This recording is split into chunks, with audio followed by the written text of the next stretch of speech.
korupsi ini termasuk cancer atau flu biasa atau diabetes, karena itu kan sifatnya beda-beda tuh Pak, atau penyakit yang lain Pak.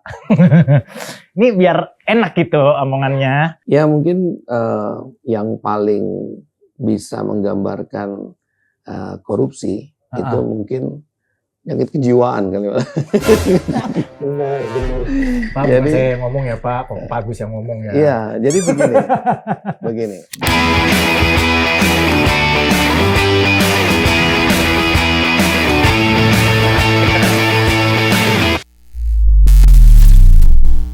Hello, 1, 2, 3, open your mind, smart people.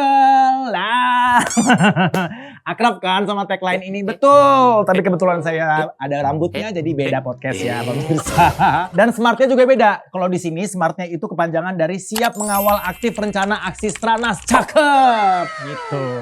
Makanan apakah itu? Tenang, nanti saya akan kenalan dulu. Tapi sekarang saya kenalan dulu, nama saya John. Dan bersama saya John, pantau korupsi di YouTube channel dari Stranas PK, Strategi Nasional Pencegahan Korupsi. Oke, sekarang kita kenali ya. Tagline dari Stranas PK ini adalah kenali strateginya, bantu pencegahannya. Bukan obat batuk tapi ya ini ya.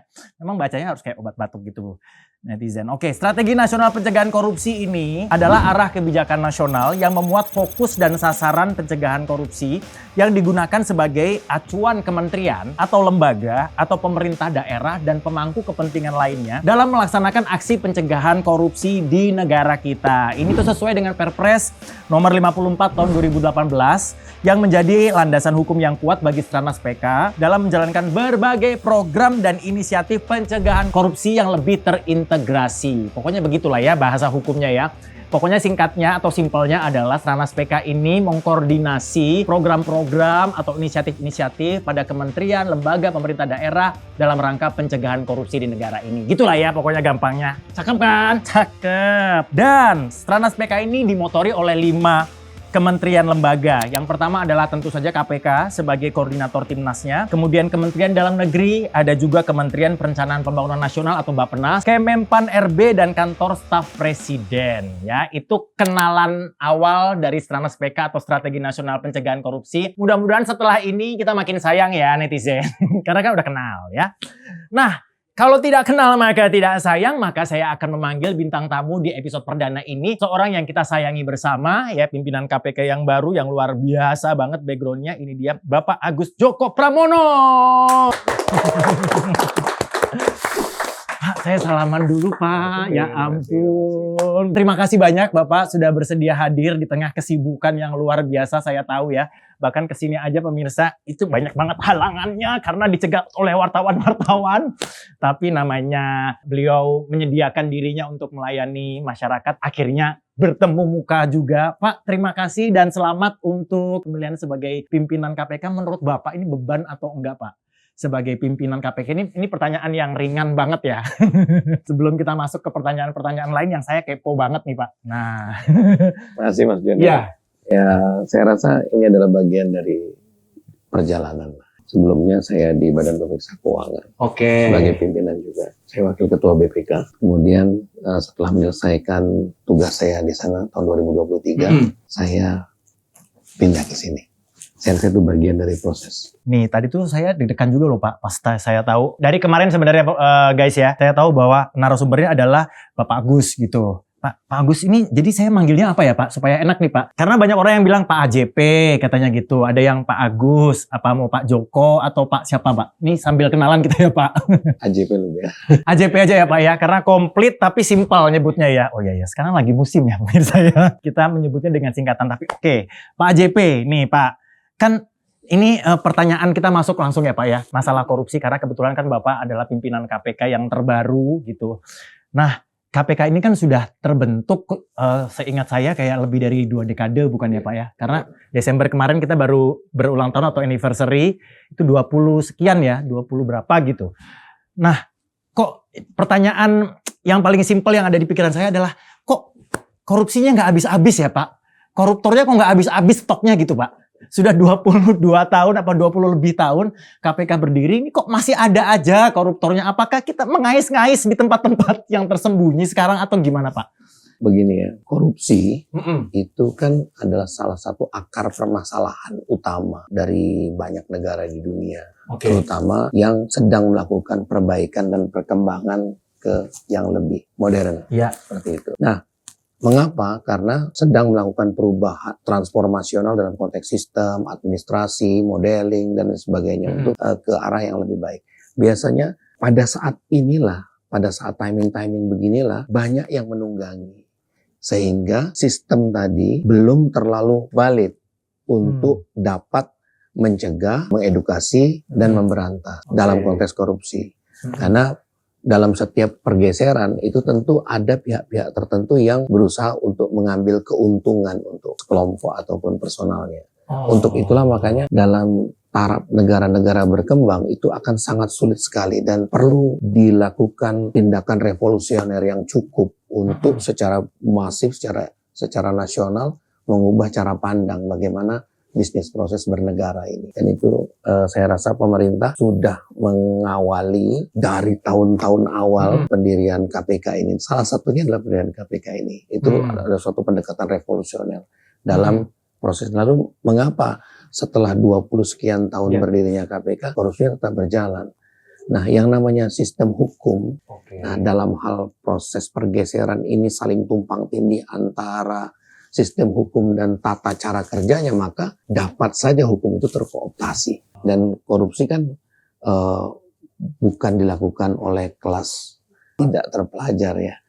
Banyak sekali korupsi ini kalau kita lihat dilakukan oleh pihak-pihak yang sangat terpelajar dan sangat menguasai. Jadi tentunya willingness daripada kita semua untuk bersama-sama mengedukasi masyarakat untuk dapat melakukan awareness ya terhadap bahaya korupsi ini. Sehingga secara terus-menerus dia akan perbaikan. Karena kalau nggak pinter dia nggak akan korupsi ya Pak ya kayaknya ya Pak. Karena kan nggak nemu caranya ya Pak. Nggak nemu caranya. Jadi wah bahaya sekali. Apakah itu artinya kita nggak perlu sekolah ya Pak ya biar nggak terlalu pinter? Jangan ya Dek ya. Jadi artinya memang ini sistemnya kayak sudah terbentuk ya Pak. Jadi terus KPK sudah berusaha selama 20 tahun terakhir ini. Tapi memang ya namanya sistemnya sudah ada. Kepentingan juga menyangkut kepentingan banyak. Mungkin bukan cuma orang tapi banyak lembaga gitu ya Pak. Jadi akhirnya memang ya tantangan-tantangan itu muncul terus ya Pak ya. Tapi kalau misalnya nih Pak, memang ini kan berarti sudah keberadaan KPK 2 dekade ini kan secara signifikan sudah mengurangi korupsi yang ada di negara kita. Kalau misalnya ini ibaratnya, kalau korupsi itu penyakit Pak, menurut Pak Agus, ini korupsi ini termasuk cancer atau flu biasa atau diabetes, karena itu kan sifatnya beda-beda tuh Pak, atau penyakit yang lain Pak. Ini biar enak gitu omongannya. Ya mungkin yang paling bisa menggambarkan korupsi itu mungkin penyakit kejiwaan kali Pak. Bener. Pak, jadi, bukan saya yang ngomong ya Pak Agus yang ngomong ya. Iya, jadi begini. Penyakit kejiwaan itu kan sebabnya banyak. Kemudian efek terhadap personal itu berbeda-beda dari setiap sebab ini. Dan juga kadang nampak, kadang tidak nampak. Ya. Iya benar lagi. Ya, kadang nampak, kadang tidak nampak. Dan itu kadang bisa dideteksi, kadang tidak bisa dideteksi. Karena itu udah embedded sama, inherent sama apa? Udah menyatu ya. Udah menyatu sama personality itu. Jadi, nah ini Anda bayangkan sendiri kalau kita membayangkan seorang punya penyakit kejiwaan tertentu gitu ya. Nah tentunya kita harus telah ini sebabnya apa, kemudian bagaimana model penyembuhannya. Dan setiap orang yang kena sebab itu, atau setiap institusi yang kena sebab itu belum tentu dampaknya sama. Betul. Tergantung institusinya sendiri. Betul. Dan kebetulan tergantung antibodinya. Benar. Dan kebetulan saya kan punya teman nih Pak yang rutin pergi ke psikolog dan psikiater. Ternyata kalau penyakit kejiwaan itu guys, kadang-kadang terlihat sehat, kadang-kadang kumat ya Pak. Jadi kadang-kadang kayak mungkin pengen bener, kadang-kadang dia kumat ya Pak. Kalau lihat mungkin cering nggak tahan. Dan hebat sekali. Kadang-kadang kita lihat suatu organisasi nampaknya tidak terjadi apa-apa, padahal korupsi semua suatu saat meledak betul. Bukan saya yang ngomong, pokoknya ini Pak Agus yang ngomong. Tapi kenapa korupsi ini dikategorikan sebagai kejahatan luar biasa Pak? Kenapa? Begini ya, tujuan negara itu kan pembangunan. Ya, tujuan pembangunan itu dengan melakukan kegiatan-kegiatan tertentu yang salah satu tujuannya adalah keadilan sosial masyarakat dan sebagainya, pendidikan yang layak. Nah, dengan adanya korupsi, maka kos pembangunan ini menjadi sangat tinggi. Oke. Satu. Ya. Itu dari sisi kos keuangannya. Mm-mm. Belum lagi dari sisi prosesnya. Mm-mm. Dengan adanya korupsi itu proses menjadi lebih panjang, lebih rumit, dan lain Mm-mm. sebagainya. Mm-mm. Ya, kan kita tidak cerita tentang korupsi keuangan dalam arti kata mengambil sesuatu Mm-mm. milik negara, kemudian untuk kepentingan dia sendiri, itu definisi korupsi yang formal. Namun korupsi secara umum itu adalah suatu kegiatan sehari-hari, ya bisa dikatakan korupsi apabila Anda mengambil yang bukan merupakan hak Anda itu, ya dengan dengan menyalahi peraturan perundang-undangan. Oh, makanya itu namanya jadi luar biasa ya Pak ya. Luar biasa karena ada dampaknya itu bisa berakibat pada suatu negara itu menjadi negara yang gagal karena sekali sistem gagal memberikan pelayanan kepada masyarakat, gagal mencapai tujuannya, kemudian gagal memperoleh keadilan. Apakah karena memang dampaknya seluas itu Pak Agus dan semasif itu sehingga sekarang itu ada fenomena kayak muncul satuan tugas A, satuan tugas B, Des A, Des B yang semuanya sepertinya fungsinya sama gitu. Ini sebetulnya fenomena apa Pak? Apakah karena lembaga yang sudah ada itu nggak cukup atau gimana menurut Pak Agus? Ya, lembaga-lembaga ini punya kepentingan yang sama. Untuk mereka juga melihat sesuatu yang sama terhadap keadaan tingkat keterjadian korupsi misalnya di Indonesia. Nah, lalu kemudian mereka berusaha untuk berperan lebih dalam konteks pemberantasan atau pencegahan korupsi ini. Tentunya mereka berusaha untuk meningkatkan keikutsertaannya dengan membentuk model-model keorganisasian yang dalam kewenangan mereka. Dan itu saya melihat ini sesuatu yang positif saja. Positif saja. Memang yang dilawan ini adalah sesuatu yang besar, sesuatu yang besar, kemudian terorganisir, kemudian menggunakan kemampuan yang mereka miliki, dan banyak juga yang merupakan bagian dari powerful people kan. Tapi itu apa nanti nggak beririsan ya Pak? Kalau misalnya satuan tugasnya banyak nih dengan fungsi yang hampir mirip semua gitu. Jadi akhirnya nanti ini kewenangannya siapa ya? Ini kemana ya gitu? Gimana, Pak? Justru di situ peran KPK. Di mana melakukan koordinasi dan melakukan supervisi. Sebenarnya yang sedang dilakukan itu apa sih? Dilihat kemudian di-inline-kan dengan dengan tujuan nasional, dengan strategi yang dibuat oleh negara untuk sama-sama melakukan pemberantasan korupsi. Dan kita menyambut positif bahwa KPK mempunyai keterbatasan tertentu, maka itu bisa diisi oleh organisasi-organisasi lain yang punya cara pandang yang sama dengan KPK untuk pencegahan dan pemberantasan korupsi. Jadi the more the merrier ya Pak ya? Semakin banyak, semakin keroyokan, semakin bagus. Ya, saya rasa itu penting karena kita membutuhkan resource yang ada. Nah Pak, tapi kan selama ini nih Pak ya, ini kan saya sebagai orang awam Pak ya, walaupun saya ada di YouTube Strategi Nasional Pencegahan Korupsi, tapi saya berangkat dari orang awam gitu, yang saya taunya kalau misalnya saya dengar KPK itu opini pertama yang muncul di pikiran saya itu adalah ini yang tukang nangkepin koruptor gitu Pak.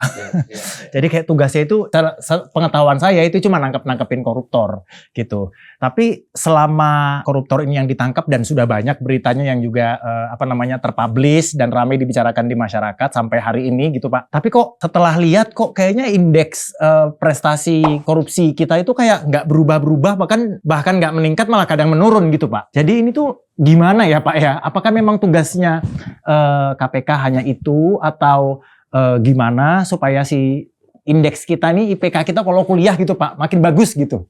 KPK itu adalah salah satu organisasi, salah satu struktur negara yang merupakan bagian dari republik ini. Ya. Dan indeks persepsi korupsi itu diukur secara nationwide. Secara bukan untuk KPK saja, jadi untuk semuanya. Dan ada poin-poin yang diukur ini itu adalah yang terkait dengan pelayanan publik, yang terkait dengan politik, yang terkait dengan ekonomi dan lain sebagainya. Skopnya gede banget Pak ya. Skopnya lebih luas daripada fungsi KPK-nya sendiri. Tapi tentu ada organisasi negara yang diberikan cantolan untuk mengontrol, kemudian memperbaiki dan sebagainya, which is KPK. Kan begitu posisinya. Nah, lalu mengapa kok KPK ini begitu gencarnya nangkepin tapi IPK-nya turun gitu posisinya. Yaitu tadi KPK punya aktivitasnya itu sebenarnya kita punya trisula ya. Ada pencegahan, ada pendidikan dan ada penindakan. penindakan inilah yang nangkepin. Oh, yang masyarakat tahu kebanyakan yang ketiga ya Pak? Ya, karena memang masyarakat senangnya ngelihat yang yang serem-serem, berita yang serem-serem.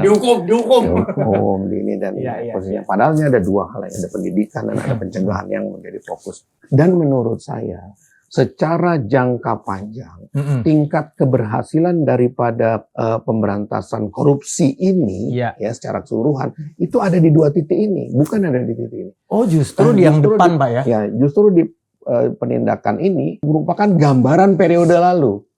Oke. Ya, gambaran periode maksudnya lalu. Sudah terjadi. Ya, sudah terjadi, kasusnya sudah terjadi, kemudian ditindak sekarang. Kan? Ya. Nah, dua hal ini yang penting, yaitu bagaimana pencegahan dan bagaimana pendidikannya.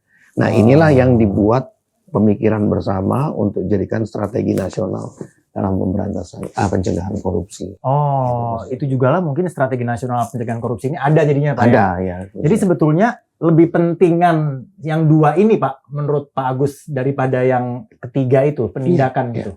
Penting kita, KPK, seluruh kita untuk memfokuskan kepada dua hal ini lebih daripada proses penindakan. Penting, sangat penting. Mengapa? Karena penindakan ini adalah cara kita menilai berhasil nggak proses pencegahan dan pendidikan ini. Oh iya, betul juga sih. Ya, nah, itu artinya dalam konteks apabila banyak yang ditindak, banyak yang di sini, tentunya berarti ini ada yang perlu diperbaiki dari proses pencegahannya.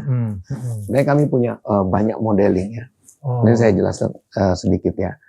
Yang dikorupsi itu apa sih? Uang negara ya? Iya, betul Pak. Aset negara ya, mengurus KTP bayar, ada tarif resmi. Tapi kalau mau cepat tambah-tambah lah dikit kan gitu. Mau ngurus SIM bayar gitu, ada tarif resmi. Ini sebenarnya bisa dicegah dengan peran KPK. Salah satunya itu peran monitoring. Monitoring itu fungsinya apa? Dicek nih prosedur KTP ini gimana, dicek prosedur nyusun buat SIM itu bagaimana. Nah, gimana sih kalau buat SIM itu yang bisa diintervensi oleh orang yang mana? Kalau kita hapuskan misalnya secara elektronik, kemudian tindak lanjutnya juga tidak pernah melakukan pelanggaran sebagainya, harusnya perpanjangan dan tes-tes itu sebenarnya bisa dilakukan oleh pihak lain, seperti itu. Ya. Jadi itu jadi evaluasi ya Pak, jadi evaluasi satu persatu. Jadi evaluasi. Tapi jadi PR-nya banyak banget Pak ya. Ya, itu kalau mau secara jangka panjang menaikkan indeks persepsi korupsi. Ya, betul, pelayanan publik ini yang harus lebih diperbaiki. Karena orang-orang ditanya gimana sih ke Indonesia? Oh, suruh bayar, ini suruh bayar. Ya langsung turun tuh indeks persepsi korupsi. Jadi bukan KPK sebenarnya. Iya. Bagaimana KPK mau ngurusin organisasi, tapi KPK harus menimbulkan awareness bahwa ini penting. Gitu. Tapi dari tadi ya, Pak Agus, mohon maaf nih Pak, Bapak sudah sepertinya sudah kering mulutnya ya. Ini dari tadi sudah setengah jam kita ngobrol-ngobrol, nggak ada suguhan-suguhannya nih guys nih. Pengawal. Bisa-bisanya ya. Silakan. Pak, mari Pak. Iya. Silakan. Mohon maaf, yang ngomong kan dua, yang ngobrol. Ini Mbak cuma satu. Kita nunggu hujan dulu Pak. Air hujan dong. Sembarangan pimpinan KPK dikasih air hujan. Mohon maaf Pak. Sini dulu. Asal nggak sopan pimpinan KPK, kenalan dulu. Siapa namanya? Saya dengan Kevin Pak. Kevin. Ya Pak, di kota kelahirannya namanya Toyo. Pindah Jakarta jadi Kevin. Menyesuaikan Pak, karena kebetulan tinggal di Jaksel. Ya kan? Coba sedikit bahasa Jakselnya, coba sedikit. Jaksel banget Pak. Ya sedikit bahasa Jaksel. Yoman apa sih? Yoman apa sih? Nah itu penyakit kan? Yoman. Belum makin kompor. Gak usah. Lo grogi kan? Lo grogi kan? Mau lagi cari kerja, bilang sama pimpinan KPK, minta kerjaan. Kalau ada Pak ya, boleh. Udah, sana. Bisa-bisanya, mohon maaf Pak. Pak, jadi kalau tadi saya ambil kesimpulan, KPK itu kan trisula ya Pak ya, ininya maksudnya esensinya ya. Dan penindakan itu hanya akibat dari pencegahan dan pendidikan gitu kan Pak. Tapi sebetulnya masyarakat itu paling seneng memang lihatnya penindakan, karena emang paling seru sih Pak, ya kan Pak. Maksudnya jujur aja saya juga kayak kalau penindakan tuh kayaknya saya bisa pantengin tuh Pak persidangannya itu kayak berapa nih putusannya, berapa tahun nih, apa nih putusannya. Karena kayak seru gitu Pak. Maksudnya kayak walaupun mungkin bukan uang kita yang dirugikan secara langsung, maksudnya bukan saldo kita yang berkurang, tapi kan kayak merasa ada sesuatu yang dalam diri yang diambil orang gitu Pak. Nah jadi kayak gemes gitu kadang-kadang. Cuman Pak, saya mau nanya nih, kalau misalnya satu celah korupsi yang menurut Pak Agus sebagai pimpinan KPK yang paling harus urgent banget, mendesak segera ditutup, itu apa? Banyak celahnya. Waduh. Tapi banyak sebelum lagi. saya jawab, saya minum dulu. Maaf Pak, saya lupa kalau Bapak belum minum. Ini kerjaan si Toyo memang ya. Jadi begini, Iya Pak, silakan Pak. jauh daripada itu, kita berusaha untuk memberikan deterrent effect. Apa itu ya Pak? Jadi gini, seandainya Anda tidak bisa dicegah, seandainya Anda tidak bisa diomongin, maka Anda harus timbul rasa takut. Oh. Karena ini tindak pidana, Efek jerah ya Pak. efek jerah. Oke. Ya. Anda harus timbul rasa takut pada waktu melakukan itu.